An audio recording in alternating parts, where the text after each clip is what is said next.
होती है। तो ऐसे गीता एक ग्रंथ के रूप में सभी अपने अपने घर में रखते हैं, गीता पाठ करते हैं। सदियों से हम गीता का पाठ करते ही आए हैं। कहा जाता है जिस घर में गीता का पाठ होता है वहाँ कलह कलेश सब मिट जाता है। इतना ही नहीं, शांति की अनुभूति होती है, ये भी मानते हैं।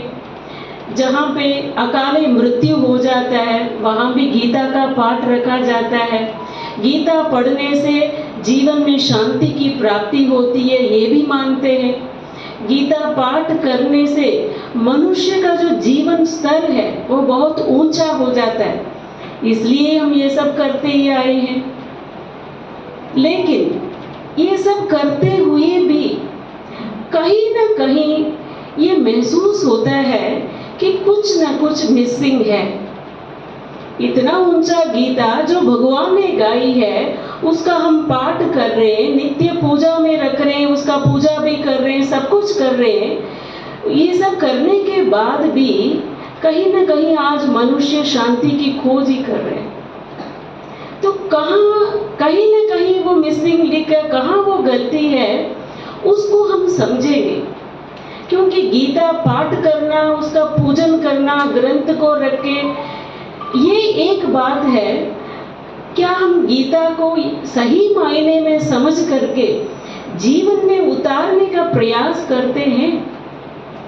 क्योंकि पाठ तो हम कर लेते हैं, अपने आप को संतुष्ट भी कर लेते हैं, कहीं ना कहीं हम इसको यथार्थ अर्थ नहीं समझने के कारण उसको जीवन में उतारने में हमें बहुत मुश्किल महसूस हुआ। आज हम देखते हैं कि ऐसे जो फास्ट लाइफ, तनावग्रस्त जीवन तो हो गया है, उसमें कहीं ना कहीं हम धार्मिक जो वृत्ति है उसको भूलते ही जा रहे हैं। आध्यात्मिकता हमारे जीवन से दूर होता जा रहा है। पहले जमाने में तो जब पूजा होता था बच्चा भी बैठता था, माँ बाप भी, पूरा परिवार इकट्ठे होकर के ये सब करते थे। तो वो करने के बाद जो थोड़ी शांति की अनुभूति होती थी वो सदाकाल की शांति क्यों न बने। तो इसी चीज को लेकर के जब हम सोचते हैं कि इतना ऊंचा गीता जो डायरेक्ट भगवान ने दिया है, उस गीता को सुनने के बाद हमारे जीवन में मिरेकल ही मिरेकल होना चाहिए।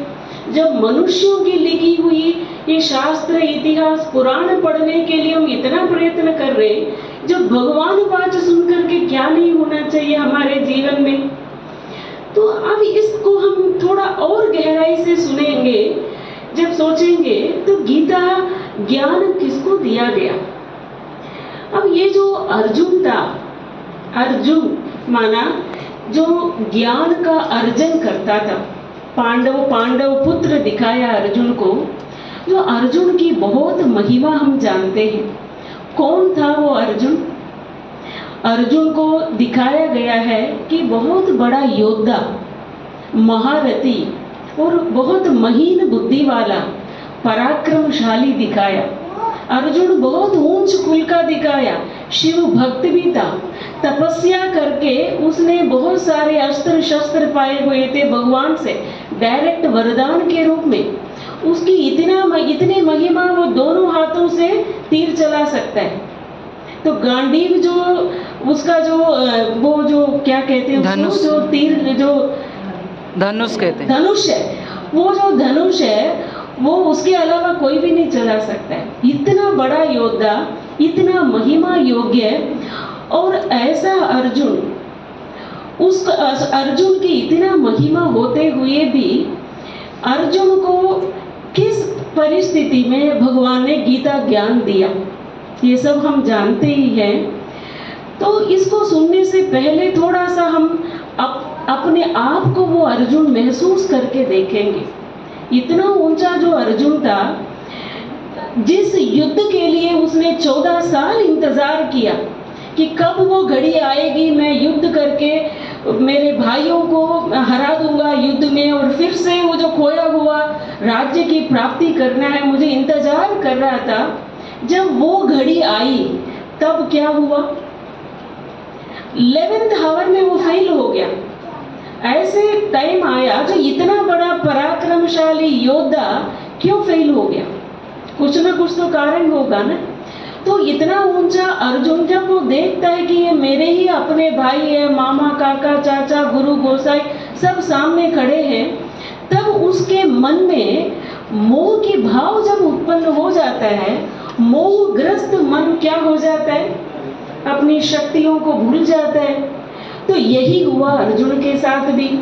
जब वो देखता है, परमात्मा को बोलता है कि युद्ध क्षेत्र में मुझे दोनों सेनाओं के बीच में मेरे रथ को जाकर खड़ा करो, तो भगवान उसकी बात मान करके रथ को ले जाते हैं। जब वो दोनों तरफ देखता है कि उसका मन भयभीत हो जाता है, उसके मन में उलझन पैदा हो जाता है, वो एक तरफ एकदम भ्रमित हो जाता है।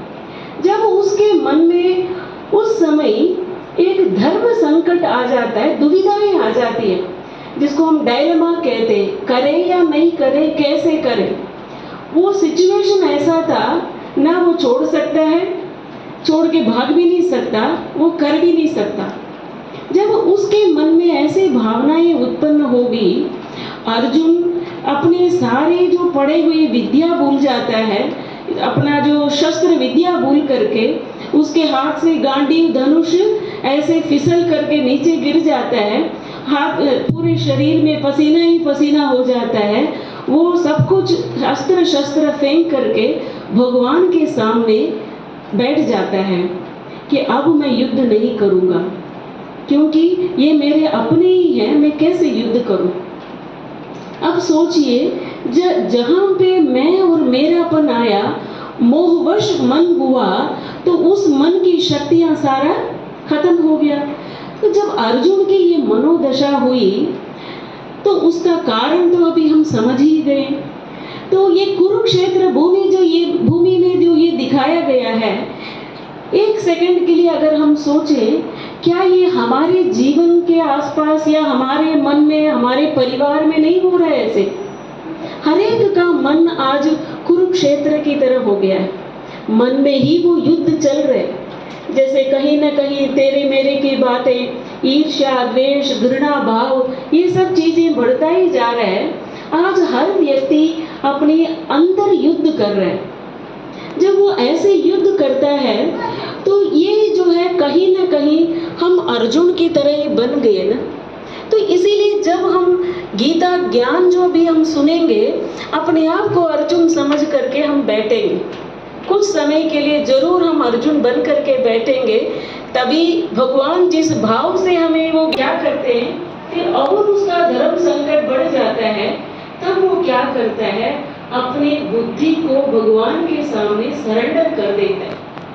इसीलिए हमारे जीवन में जब भी उलझन आए, जब भी धर्म संकट आए, कुछ मन भ्रमित हो जाए, एंजाइटी हो जाए, टेंशन हो जाए, तो जरूर हम क्या करें, अपने आप को, अपनी बुद्धि को ईश्वर के प्रति जब हम सरेंडर कर देंगे, सरेंडर करके वो क्या बोलता है, हे भगवान, अब मुझे समझ में नहीं आ रहा है मुझे क्या करना है, मेरे लिए जो श्रेय है वो आप मुझे बता दो, मेरे लिए मेरे कल्याण अर्थ जो करना मुझे करना है वो आप ही मुझे गाइड करो, मुझे अपना लो, शिष्य बना लो, माना क्या है, मुझे आप अपना बना लो, ताकि आप मुझे कुछ बताएं, उसको मैं समझ सकूं। जब तक बुद्धि से हम वो सरेंडर नहीं हुआ था, भगवान की एक भी बात उसके अंदर नहीं गया।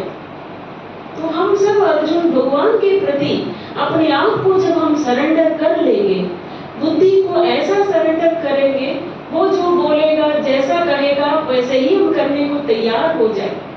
यही तो हुआ ना। तो जब ऐसे पूरा 18 अध्याय जो गीता में दिखाया है, पहले जो वो कहता है युद्ध नहीं करूंगा, लास्ट में वो कहता है अब मेरा मोह नष्ट हो गया, अब मैं युद्ध करने के लिए तैयार हूँ, जो आप कहोगे वैसे ही मैं करूंगा। तो ये इस दोनों के बीच में क्या हुआ, युद्ध करने के लिए जो मना करता हुआ अर्जुन, सब कुछ करने के लिए जो रेडी हो गया, इस बीच में जो हुआ वही हमारे लिए भगवान ने जो ज्ञान दिया, वही सच्चा गीता ज्ञान है। आज हर मनुष्य के घर में, हर एक के मन में जो कुरुक्षेत्र युद्ध चल रहे हैं, उसके लिए भगवान क्या कह रहे हैं। जब वो ऐसी बात बता देता है तब भगवान उसको जब ज्ञान देता है, इसको हम कहते हैं पहले सेल्फ रियलाइजेशन। जब हमें स्वयं का ज्ञान मिल जाता है, हम हर परिस्थिति को यथार्थ रूप में समझकर उसको फेस करने की प्रयास करने लगते हैं। शास्त्रों में हमने सुना भी होगा, एक छोटा बच्चा था, नचिकेता उसको बोलते हैं। तो वो एक वज्रश्रवा करके एक ऋषि था, उसका 5 साल का बच्चा था।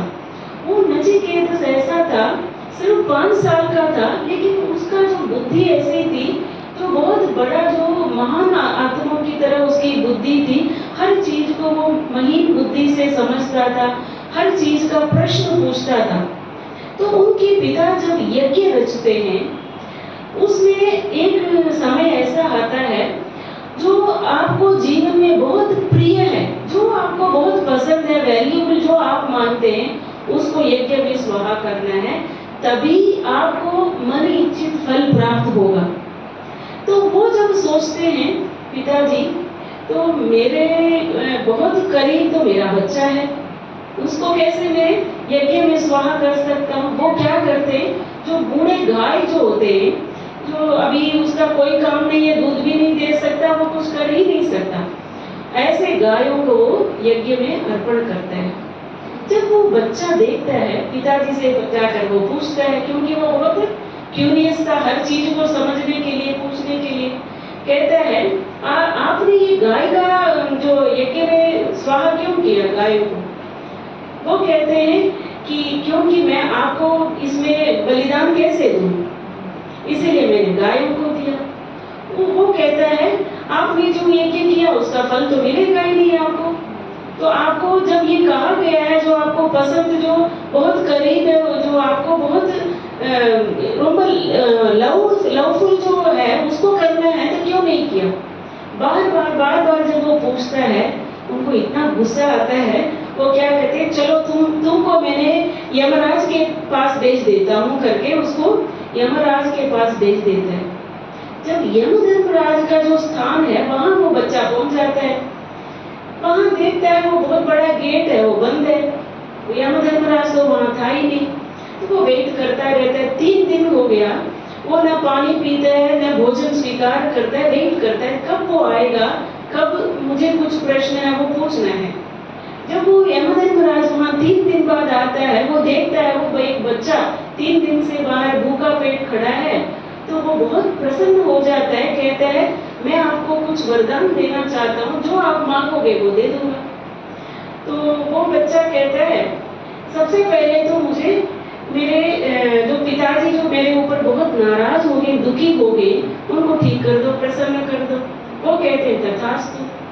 फिर दूसरा प्रश्न वो वरदान बोलते हैं कि आज संसार में मनुष्य जो है बहुत दुखी, अशांत है, उन सबका दुख दूर करो आप, वो दूर हो जाए, ऐसे बोलते हैं। तो उनको फिर वही वरदान मिल जाता है। तीसरा जो प्रश्न वो पूछता है कि जिसको हम सीक्रेट ऑफ लाइफ कहते हैं, मृत्यु के बाद क्या होता है, ऐसा एक प्रश्न पूछता है। ये यमधर्मराज, मेरे मन में बहुत समय से एक अंदर प्रश्न घूम रहा है कि मनुष्य का जब मृत्यु हो जाता है उसके बाद क्या है, वो मैं जानना चाहता हूँ। तो यमधर्मराज सोचता है कि ये तो बच्चा है, इसके उत्तर को ये क्या समझेगा। फिर वो कहता है, आप इसको छोड़ दो, मैं पूरी दुनिया का, तीनों लोगों का जो राज्य भाग है वो मैं आपको दे दूंगा इसके बदले में। वो कहता है, मुझे नहीं चाहिए। कुछ और ऑफर करता है, वो नहीं।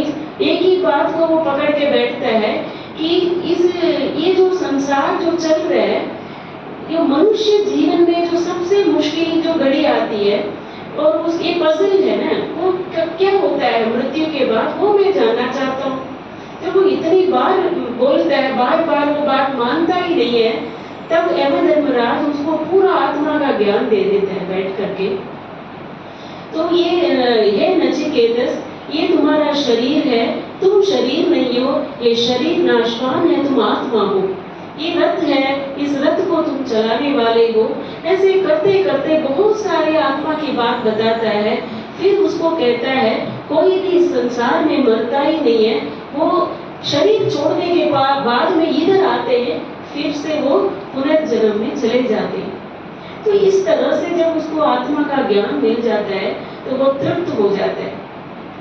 तो ये जो हम सुनते हैं, तो परमात्मा अर्जुन को जब ये ज्ञान देते हैं तो इस तरह से मनुष्य आत्मा को स्वयं का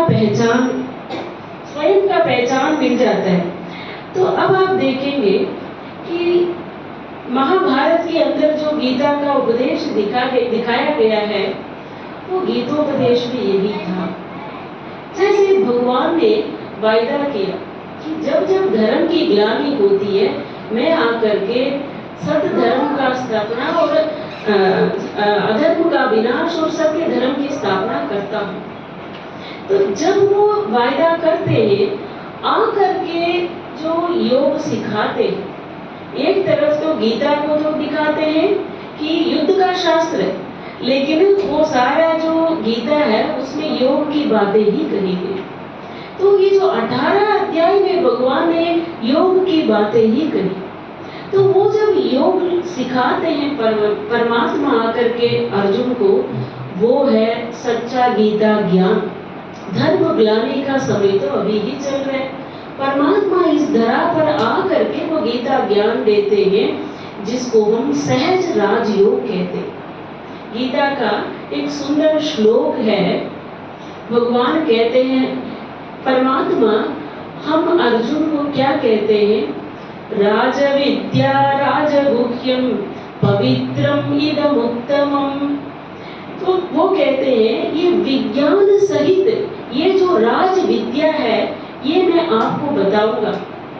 ये राजगुह्य है, गुह्यते भी गुह्य, गोपनीय बातें, सीक्रेट बातें मैं आपको बताता हूँ।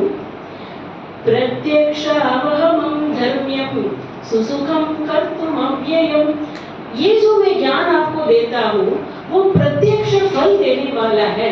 जब हम इस योग को सीखते हैं, तुरंत में उसकी फल की प्राप्ति हमें मिल जाता है। हमें जो चाहिए जीवन में सुख शांति की प्राप्ति, वो प्रत्यक्ष फल देने वाला योग है। फिर कहते हैं कि ये सुख भी देता है, धर्म के रास्ते पर आपको ले जाएगा। तो इतना ऊंचा गीता ज्ञान जो योग शास्त्र है, परमात्मा आकर के हमें अभी इस समय, ये जो समय चल रहा है धर्म ग्लानि के समय पर, वो आकर के राजयोग सिखलाते हैं। तो जब हम इस योग को बहुत सहज तरीके से समझ जाते हैं, हमारे जीवन में खुशियां ही खुशियां। तो सबसे पहले भगवान हमें स्वयं का ज्ञान देते हैं। कहते हैं ये जो शरीर है ये एक क्षेत्र है। इदम शरीर, हे अर्जुन, ये जो शरीर है ये प्लेग्राउंड की तरह क्षेत्र है, फील्ड है। और इसको चलाने वाले जो तुम हो, चैतन्य शक्ति हो, वो क्षेत्रज्ञ है, फील्ड ऑपरेटर है। जो इस बात को जानता है वही क्षेत्रज्ञ है। मैं ये शरीर नहीं हूँ, ये एक फील्ड है, मैं इसको चलाने वाला हूँ। इस चीज को जो समझता है वही क्षेत्रज्ञ है। अब इसको थोड़ा सा हम समझेंगे कि मैं कौन हूँ, मैं शरीर हूँ या इस शरीर को चलाने वाला हूँ। फिर भगवान कहते हैं ये प्रकृति और पुरुष का खेल है। ये जो सृष्टि है दो ही चीज से चलता है। प्रकृति है ये 5 तत्वों का बना हुआ, पुरुष इस शरीर में बैठ करके चलाता है, पुरुष माना आत्मा। तो भगवान कहते हैं ये जो प्रकृति और पुरुष के खेल में आप शरीर अलग है, आप प्रकृति से बना हुआ शरीर, पुरुष आत्मा, शरीर और आत्मा दोनों भिन्न भिन्न है। अब ज्यादातर हम देखते हैं भारत देश में फिर भी आत्मा के बारे में सुनते हैं, मानते हैं। जब वेस्टर्न कल्चर में हम जब जाते हैं, शरीर के अलावा उनकी दूसरी तीसरी चीज बुद्धि में आता ही नहीं। मैं जो भी हूँ मैं शरीर हूँ, जब शरीर स्वस्थ है तो सब कुछ ठीक है। लेकिन भगवान कहते हैं पहले इस चीज को समझो कि आप तत्व से बना हुआ शरीर नहीं है, शरीर अलग है, आप अलग है। थोड़ा महसूस करें कि मैं ये जो 5 तत्व का पुतला हूँ, और इसको चलाने वाला जो चैतन्य शक्ति हूँ, मैं यहाँ बैठ करके पिट्यूटरी ग्लैंड और हाइपोथैलेमस के बीच में, भ्रुकुटी के बीच में बैठ करके इस रथ को मैं आत्मा चला रही, महसूस करो इसको। तो मैं कौन हूँ? क्योंकि हमें कोई ऐसे जीवन में जो चमत्कार जो हम चाहते हैं, अब मुझे शांति और खुशी की प्राप्ति हो, वो जो हम कर रहे हैं उससे तो मिलना ही नहीं है, वो तो हम कर ही रहे थे। जरूर आध्यात्मिक ज्ञान ही मुझे सुख और शांति देगा। तो इसीलिए पहले हमें आत्मा के बारे में स्वयं का जो गहराई का जो ज्ञान है वो समझना है। फिर भगवान क्या कहते हैं? अर्जुन बन के सुन रहे हैं ना सभी, क्योंकि अर्जुन कैसे सुनता था? अपने आप को सरेंडर कर दिया उसने कि जो वो तुम बोलोगे वही मैं सुनूंगा। फिर भगवान क्या कहते हैं? ये देह और देही दो चीजें हैं। तो देहिनोऽस्मिन् यथा देहे कौमारं यौवनं जरा तथा देहांतर प्राप्तिः धीरस्तत्र न मुह्यति। ये देह और देही दो चीज है। अब ये देह के अंदर देही आत्मा बैठ करके इस शरीर को चला रहा है। जैसे शरीर की स्टेजेस होते हैं कि बचपना है, कुमार अवस्था है, फिर थोड़ा बढ़ गए हैं, हमारा मिडिल एज है, फिर बुढ़ापा है, उसके बाद फिर से जा करके छोटा बच्चा बनता है आत्मा। इसी तरह से जब बुढ़ापा आ गया, फिर से मैं आत्मा जाकर नया शरीर धारण करूंगी। ये भी तो नेचुरल है ना, नेचर है ना। जैसे जैसे स्टेजेस है आत्मा का, शरीर के स्टेजेस कैसे खत्म हो जाते हैं, फिर से मैं आत्मा फिर से जाकर नया कपड़ा पहनूंगा। तो इसका मतलब क्या है? मैं आत्मा शाश्वत हूँ, मैं मरता ही नहीं हूँ, मैं अमर हूँ। इसको महसूस करना है हे अर्जुन। क्योंकि अर्जुन के अंदर क्या भाव आ गया? ये सब मर जाएंगे फिर क्या होगा? फिर उसको कहा जाता है कि ये सब जो है ये सदा ही शाश्वत रहने वाली आत्माएं हैं, अव्यक्त है, सनातन है, ये नित्य है, इसका कभी अंत होगा ही नहीं। मृत्यु में तो हम सिर्फ ड्रेस और एड्रेस ही तो बदल रहे हैं। जब इस चीज को हम समझ जाएंगे, आत्मा दुख से छूट जाता है। सबसे बड़ा दुख का कारण ही क्या है? अपनों की मृत्यु। जब उनसे बिछड़ जाते हैं, एक प्रश्न सदा ही हमारे अंदर रहता है, वो कहाँ गए? भगवान कहते हैं वो कहीं नहीं जाते, फिर से आपके इर्द गिर्द, आपके पड़ोस में, आपके परिवार में, कहीं दूर को अपना जन्म लेकर के, ड्रेस लेकर के पाठ बजा रहे।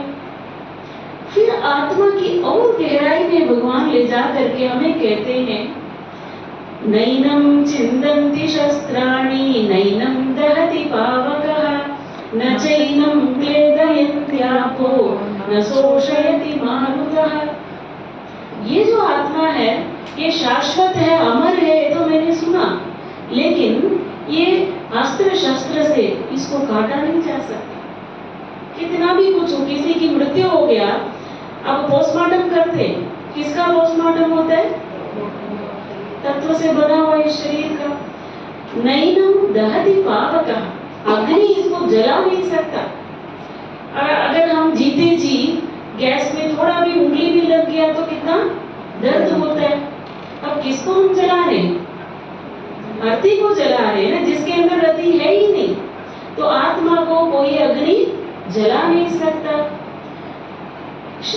जलाने के बाद वो अस्थि को लेकर के कहाँ गलाते? कहीं पे गंगा में जाके ले जाते हैं, उसमें पानी में डालते हैं।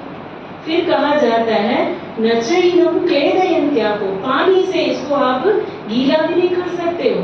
न शोषयति मारुतः, जो हवा जो है इसको सुखा नहीं सकता।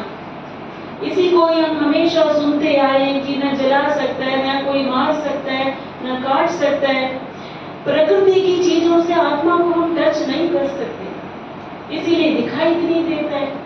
तो इतना सुंदर सदा शाश्वत रहने वाली आप आत्मा हो। जब हम इसको महसूस करते, आप एक शांत, शक्तिशाली, प्रेम स्वरूप आत्मा हो। थोड़ा महसूस करके देखें। अचिंत्य रूप है आत्मा का, जो रूप इतनी सूक्ष्म से सूक्ष्म रूप है। ये देह तो बड़ा है ना, लेकिन इसको चलाने वाला जो ड्राइवर है, कंट्रोलर है, अति सूक्ष्म है। मैं यहाँ बैठ करके इस शरीर को कंट्रोल करती हूँ, लेकिन मेरा स्वभाव क्या है, मेरा स्वरूप या मेरा स्वधर्म क्या है? परम शांति ही मेरा स्वधर्म है।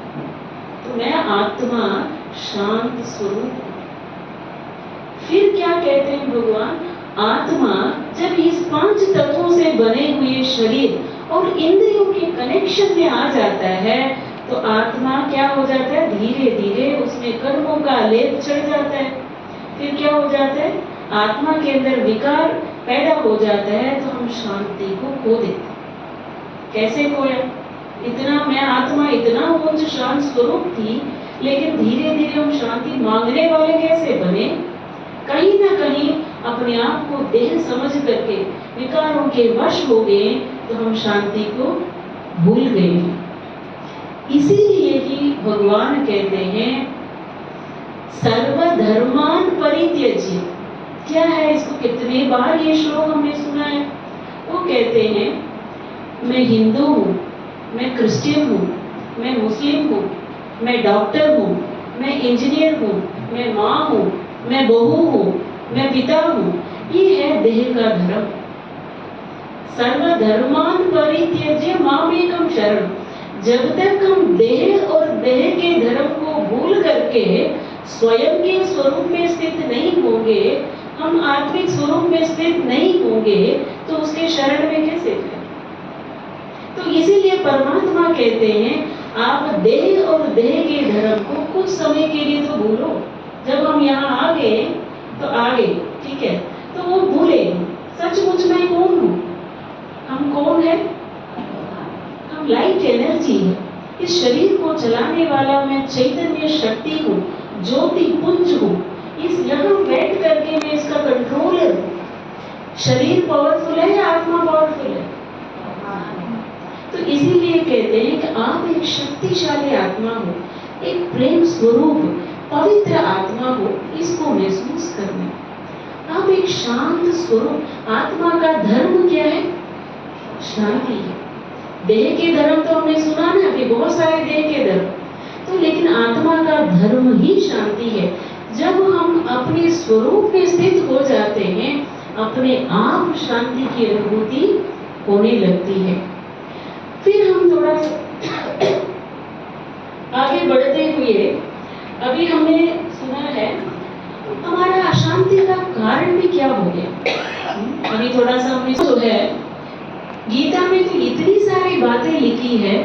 अब जब धर्म ज्ञानी के समय पर परमात्मा आते हैं, सहज करके हमें बताते हैं हे आत्माएं आप कर्म करो, लेकिन कर्म फल का तो त्याग करो। ये इतना इजी भी नहीं है, लेकिन शांति की प्राप्ति इस इच्छा को छोड़ने से ही हो जाती है। कहीं ना कहीं पहले से ही हम आजकल तो कहते हैं ना रिजल्ट ओरिएंटेड ही करना चाहिए कुछ भी। तो जब हम फिक्स कर लेते हैं कि मुझे ये फल मिलना ही चाहिए तो मन अशांत हो जाता है। इसीलिए भगवान कहते हैं कर्म फल को, उसकी इच्छा को त्यागो। लेकिन कैसे होगा? भगवान कहते हैं आप कोई भी कर्म करते हो उससे पहले उस कर्म को ईश्वर के प्रति अर्पण करो। जब वो कर्म ही ईश्वर का हो गया तो कर्म का फल भी उसी का हो गया, तो अच्छे बुरे फल के प्रति मुझे सोचने की जरूरत है। कहते ही आए जो हो रहा है अच्छा हो रहा है, जो बहुत सुना है हमने, लेकिन कब होगा वो? जब हम कर्म को, कुछ भी कर्म कर रहे हैं, कर्म का मतलब बहुत बड़ा कर्म नहीं है या बहुत ज्यादा करना है, ऐसे भी नहीं है। जो आप कर रही हो, जो आपका धर्म है, जहाँ आप बैठे हैं, भगवान ने जो आपको ड्यूटी दिया है, वो जब कर्म हम कर रहे हैं उसके फल कर्म को ही अर्पण करें। जब हम अपने ही धर्म को निभाएंगे तो जरूर हमें शांति की अनुभूति तो होगी ही।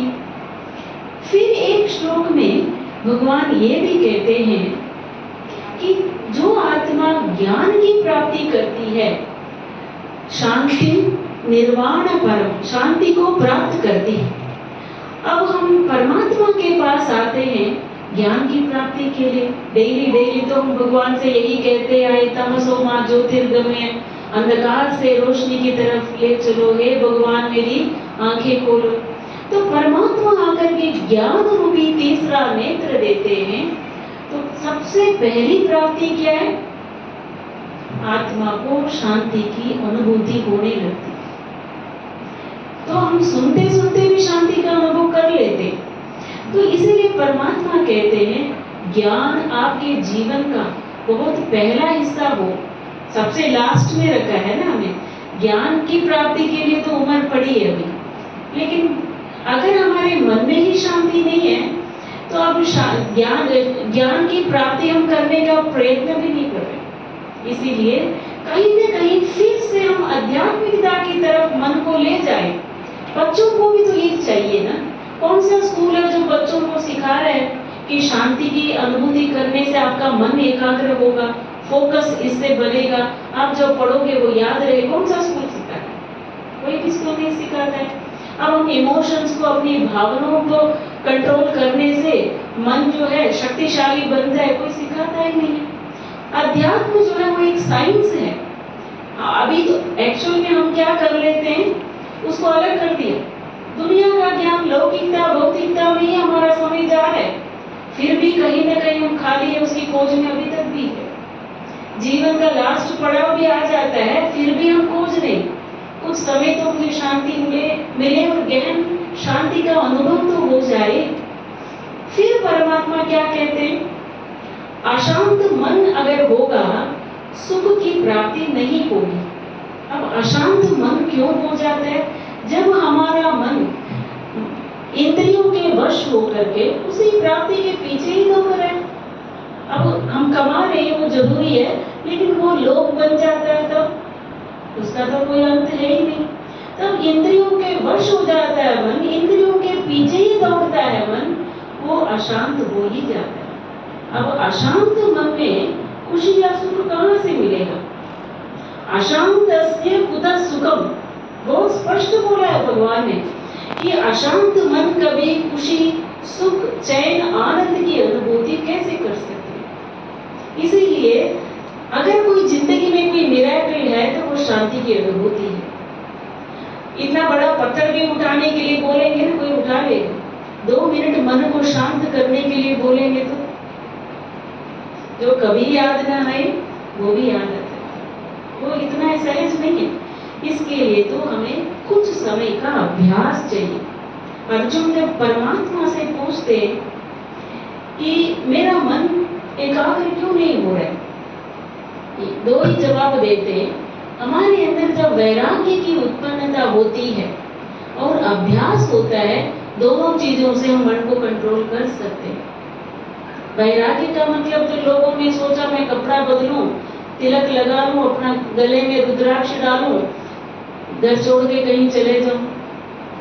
तो क्या गुफा में बैठ करके मुझे नकारात्मक विचार नहीं आ सकता है? आ सकता है? नहीं आ सकता? जरूर आ सकता है। अब सकारात्मक विचार जब खत्म हो जाता है तभी तो हमारे मन में उलझन, दुविधाएं और ये जो आजकल के जो शब्द हैं, एंग्जाइटी, टेंशन, वरी सब आ जाता है। तो मन को एकाग्र करने के लिए मुझे वेश बदलने की जरूरत है क्या? स्थान बदलने की जरूरत है? कुछ भी नहीं है। इसीलिए भगवान कहते हैं कि आप जहां बैठे हो समझो ये सब चीजें तो परमानेंट नहीं है ना, हमें तो भगवान ने दिया ही है ना। तो we don't process anything, we don't want anything, ये तो हमें पता है। अब ये है वैराग्य। वैराग्य का मतलब छोड़ के भागने वाली कोई बात नहीं है। आपके परिवार के बीच में रह करके ही तो आप सब करेंगे ना। तो एक व्यक्ति छोड़ सकता है, मैं तो नहीं छोड़ सकती हूँ ना। इसीलिए परमात्मा जो हमें रास्ता बताते हैं, सहज और सुंदर तरीका है। मन में ऐसा वैराग्य हो तो जहाँ मन अटैचमेंट है वही मन बार बार भाग रहा है। अब हमें पता है कि ये सब भगवान ने मुझे यूज करने के लिए दिया है, उसका परिवार, उसके चीज वस्तु वैभव है, तो वहीं आ गया हमारा डिटैचमेंट। हाँ, लेकिन बहुत समय का अभ्यास नहीं है। भटकने इतनी जन्मों से मन को तो हमने इतना भटकाया। अब घोड़े को एक दिन लगाम लगाएंगे तो क्या होगा? वो तो उछलेगा ना। इसलिए अभ्यास चाहिए। अब ऐसा अभ्यास हो मन में जो बैठे और शांति का अनुभव होने लगे। फिर परमात्मा क्या कहते हैं? युञ्जन्नेवं तदात्मानं योगी विगत मानसः। तो योगी का अर्थ क्या है? योग का अर्थ ही है कनेक्शन।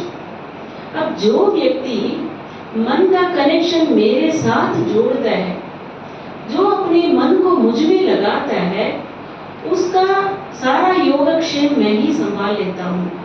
उसके मन की शांति मिल जाती है, उसका सर्व प्राप्ति मिल जाती है। तो अब वो भगवान ने तो ये शब्द कहा है, मैं किसके साथ मन को जोड़ूं? किसके साथ जोड़े? अनेकों से जोड़ दिया, व्यक्ति से जोड़ दिया, बहुत सारे चित्रों से जोड़ा, लेकिन भगवान कहते हैं मैं कौन हूँ वो ही मैं ही बताऊंगा। मुझ एक के साथ बुद्धि का कनेक्शन जोड़ो, तब वो सुख और शांति मिलेगी जीवन में। क्योंकि जब तक हम कर्म को नहीं सुधारेंगे, पास्ट की कर्मों में चेंज नहीं ला रहे हैं, तो आप ऊपर से गोली खा लो, योगा करो, कितना भी कुछ सुनो, शांति की अनुभूति कैसे होगा? मेरे पास जो कर्म मुझे खींच रहे, वो वेट ऑन कर रहे हैं ना मुझे, तो फिर मेरा खुशी में कैसे उड़ूंगी? तो इसीलिए बहुत सुंदर है, जब हमने ये पढ़ा, सुना और अनुभव किया, इतनी खुशी हुई, पूरी रात नींद भी नहीं आई। परमात्मा कहते हैं मनुष्याणां सहस्रेषु कश्चिद् यतति चित्तये यततामपि सिद्धानां कश्चिन्मां वेत्ति तत्त्वतः। हजारों करोड़ों मनुष्य में कोई एक ही व्यक्ति मुझे प्राप्त करता है, मेरे प्राप्त करने का प्रयत्न करता है, और उसमें भी कोई बिरला ही मुझे प्राप्त करता है। उसमें भी कोई एक ही व्यक्ति मेरे से यथार्थ प्राप्ति करता है। परमात्मा को जानने का प्रयत्न करना, उसको जानना, उससे प्राप्ति करना कोई साधारण बात नहीं है। लेकिन कहाँ, कैसे प्राप्त करें? तब वो कहता है न मे विदुसुरगणाः प्रभवं न महर्षयः अहमादिर्हि देवानां महर्षीणां च सर्वशः। देवताएं भी मुझे नहीं जानते, ऋषि मुनि लोग भी मुझे नहीं जानते। सोचो, आप जिनको हम परमात्मा के रूप में पूज रहे थे, भगवान कहते हैं देवताएं मुझे नहीं जानते, ऋषि मुनि लोग मुझे नहीं जानते, कोई भी मनुष्य मुझे नहीं जानते। फिर वो कहते हैं हंतते कथयिष्यामि, लास्ट में हे अर्जुन, मैं ही अपने बारे में अपनी महिमा आपको बताता हूँ। अब सोचो, परमात्मा के अलावा कोई उसके बारे में बता सकता है? इतना स्पष्ट ज्ञान देते हुए परमात्मा कहते हैं मैं अपने बारे में जो बोलता हूँ वो सुनो, उसको समझो। वो क्या कहते हैं? कविं पुराणाम अनुशासितारम अणोरणीयां समनुस्मरेद्यः सर्वस्य दातारम अचिन्त्य रूपम आदित्यवर्णम तमसः परस्तात्। वो कहते हैं मैं कवि हूँ, कवि माना सब कुछ जानने वाला, मैं सर्वज्ञ हूँ। अब आप सुनते हुए महसूस करते जाना वो कौन है। मैं वो कवि हूँ, पुराना माना वो अनादि है, अभी आया अभी गया ऐसा नहीं है, जन्म हुआ मृत्यु हुआ ऐसा नहीं है, उसका वो अनादि है, सदा काल रहता है। अनुशासितारम, ये पूरी मनुष्य सृष्टि को, ये पूरे ब्रह्मांड का कंट्रोलर तो मैं ही हूँ, कोई दूसरा तीसरा व्यक्ति है ही नहीं। इसका बंटवारा नहीं किया है भगवान ने। अनोरणीयांसम अनुस्मरेद्य, अणु माना एटम, अणु से भी छोटा, बहुत छोटा, ये मेरा स्वरूप है। अनुस्मरेद्य, मैं स्मरण करने वाला हूँ, स्मरण करने योग्य हूँ। फिर कहते सर्वस्य दाता, हर एक की पालना करने वाला तो एक मैं ही हूँ। अचिंत्य रूपम, अचिंत्य माना इनकंसीवेबल कह सकते हैं, हमारी कल्पना से भी परे सूक्ष्माति सूक्ष्म रूप है। अब आप सोचो, अणु से भी छोटा, उससे भी छोटा रूप क्या हो सकता है? पॉइंट। तो परमात्मा जो है वो पॉइंट ऑफ लाइट या ज्योति, डॉट है, सूक्ष्म बिंदु है। आदित्य वर्णम, सूर्य की तरह प्रकाश हूं मैं, लेकिन चैतन्य प्रकाश वाला हूं। फिर कहते हैं ज्योतिषामपि तज्ज्योति तमसः परमुच्यते ज्ञानम ज्ञेयम ज्ञानगम्यम ज्योतिषामपि तज्ज्योति, माना ज्योतियों का भी मैं ज्योति हूँ। इतना स्पष्ट ज्ञान दे रहे हैं परमात्मा। इधर उधर सोचने की, भटकाने की, कंफ्यूज होने की जरूरत नहीं है। मैं कौन हूँ? मैं ज्योति हूँ, ज्योतियों का भी ज्योति, लेकिन बहुत बड़ा ज्योति नहीं है, सूक्ष्माति सूक्ष्म। तमसः परम उच्यते, अज्ञान अंधकार से मैं परे हूँ। जो ज्ञान का ही सागर है वो अज्ञान कैसे होगा? उसमें वही एक है जो अज्ञान से परे, जिसको हम ज्ञान का सागर कह सकते हैं। ज्ञान, ये जानने वाला वस्तु भी इस सृष्टि में एक मैं ही हूँ। कितना सुंदर बोल रहे हैं परमात्मा। सब मून तक चले हैं, पाताल तक चलेंगे, ईश्वर तक कोई कहाँ पहुंच पाए, क्योंकि हम स्वयं तक ही नहीं पहुंच पाए। वो कहते हैं ज्ञानम, ये जानने वाला वस्तु ही मैं ही हूँ। तो अब अंधकार से भी परे हूँ मैं। ऐसे परमात्मा जब हम अपना परिचय देते हैं तो हमारा बुद्धि का कनेक्शन उसके साथ जोड़ने में क्या मेहनत लगेगा? अभी हमें बुद्धि में आ गया उसका स्वरूप। क्या है उसका स्वरूप? ईश्वर निराकार है। इतना स्पष्ट ज्ञान दे रहे परमात्मा, निराकार है ना। देखो हमें तो देह रूप, अब बहुत ये विस्तार भी है, इसको तो हम समझेंगे बाद में। हम तो वो तो अयोनि है, अकाई है। जैसे मनुष्य की तरह योनि में जन्म लेता ही नहीं है, तो फिर वो कायिक शरीर कहाँ से आएगा उसका? तो इसीलिए वो कहते हैं आप भी ज्योतिर्बिंदु आत्मा है, मैं भी, मेरा स्वरूप भी उसका स्वरूप क्या है? ज्योति स्वरूप है। ठीक है। तो इस चीज को जितना जब हम ये कविम पुराणम अनुशासितारम इसको समझेंगे ना, परमात्मा में हमें कोई इतना भी डाउट नहीं आएगा कि वो कौन है। तब वो कहते पितासि लोकस्य चराचरस्य, मैं तुम्हारा पिता हूँ, पिता मैं भी हूँ, पूरी सृष्टि को चलाने वाला भी एक मैं ही हूँ। इस तरह से परमात्मा जब अपना परिचय देते हैं फिर हमारा राजयोग इजी हो जाता है कि नहीं? मुश्किल तो नहीं है ना। तो परमात्मा कहते हैं आप अपने आत्मिक स्वरूप में स्थित हो जाओ। मैं जो हूँ, जैसा हूँ, अपने स्वरूप के साथ, उसके स्वरूप के साथ बुद्धि का कनेक्शन जोड़ो। ये तो हम जोड़ ही सकते हैं। जब तक हम ये नहीं करेंगे हमारे जीवन में जो हम शांति प्रिय के साथ मुझे बुद्धि का कनेक्शन जोड़ना, ये योग ही बुद्धि योग है। तो इसीलिए कहते ये राजयोग सर्वोत्तम है। अब आप ये इसको भक्ति योग भी कह सकते हैं, क्योंकि हम परमात्मा के साथ, ईश्वर के साथ मेरा प्यार है। प्यार ही तो भक्ति है ना, इसलिए भक्ति योग भी है। इसको हम संन्यास योग भी कहते हैं। संन्यास माना क्या? घर नहीं छोड़ रहे हैं, जो मुझे नहीं चाहिए, जो मेरे लिए नुकसान है, क्रोध है, विकारों से ग्रसित मनुष्य आज तो दुख से पीड़ित है, उसको ही तो छोड़ रहे हैं। इसीलिए संन्यास योग भी है। फिर भगवान कहते हैं ये कर्म योग भी है। अब घर में रहो कर्म करते हुए, लोगों ने तो समझ लिया कर्म ही पूजा है, भगवान कहते कर्म करते हुए मुझे याद करो, ये है कर्म योग। तो ये राजयोग जो है भक्ति योग भी है और ज्ञान योग भी है। जब तक हम रचना और रचना के अंतर को नहीं जानते, जान करके उससे बुद्धि का कनेक्शन नहीं जोड़ेंगे, तो ये ज्ञान योग कैसे सिद्ध होगा? तो हम ज्ञान की प्राप्ति भी होगी। तो ये राजयोग भी है, भक्ति योग, ये भक्ति योग भी है, ज्ञान योग भी है, कर्म योग भी है, संन्यास योग भी है। इसीलिए ये राजयोग जो है इसमें सारे योग समाये हुए। इसीलिए हमें जो भगवान आकर के हमें कोई हिंसक युद्ध नहीं सिखा रहे। क्या एक माँ बाप अपने बच्चों की हिंसा सिखाएंगे? कभी नहीं। कोई सृष्टि का ही माँ पिता है तो वो हमसे क्या कहते हैं? आप युद्ध नहीं, युद्ध करो किसके साथ? अपने मनोविकारों के साथ युद्ध करो।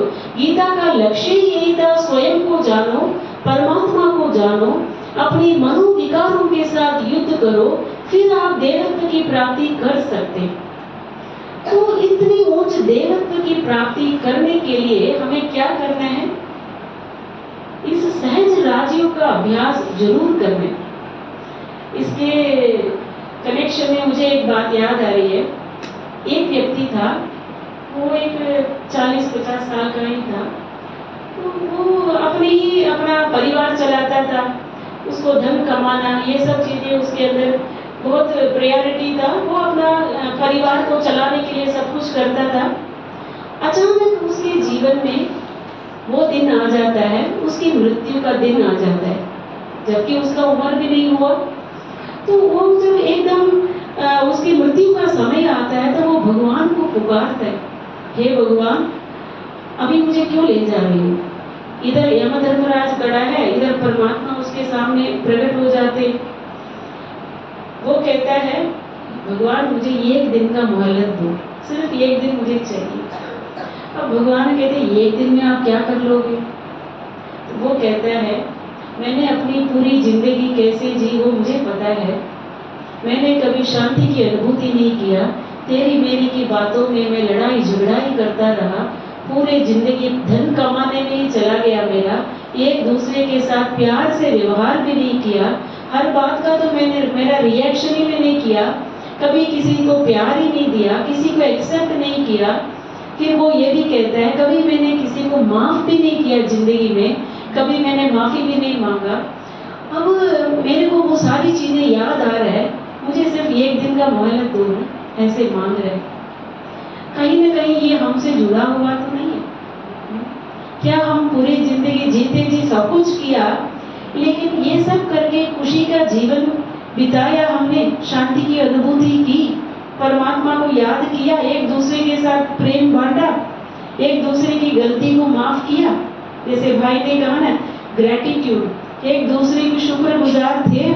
भगवान ने इतना दिया, हम चल रहे हैं फिर रहे हैं, इसके लिए थैंक्स करने लगे तो एंड ही नहीं होता है इसका।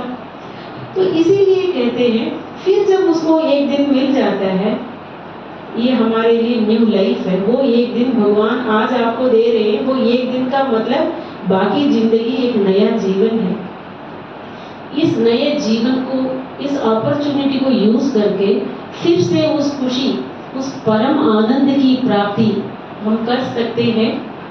कर सकते हैं क्या करना चाहते हैं? चाहते हैं तो क्यों ना हम एक मौका, भगवान ने हमें दूसरा एक अपॉर्चुनिटी दिया है ना, उसको यूज करके फिर से अपने जीवन को श्रेष्ठता की तरफ क्यों न ले जाए। बहुत किया है ना हमने सब चीजें। अब ये जो ट्रेनर्स ट्रेनिंग भी करते हैं आजकल, यूट्यूब में इतनी क्लासें आती है, जो लॉ ऑफ अट्रैक्शन कहते हैं, धन को खींचो, फिर जो आप सोचते हो वो सब, बहुत कुछ कहा जाता है। लेकिन सबसे बड़ा जो चमत्कार है परमात्मा को जानना, उससे शांति की अनुभूति करना। तो वो हम अपने अनुभव से बता रहे कि जिस दिन आप स्वयं को जानोगे, उस ईश्वर का पहचान सिर्फ नहीं है, उसको पहचान करके उससे प्यार करना शुरू करोगे तो ऑटोमेटिक अपना जीवन आपका बदल ही जाएगा। तो इसी शुभ भावना के साथ हम इसको विराम देते हैं, ताकि हमारे दीदी जी आए हैं।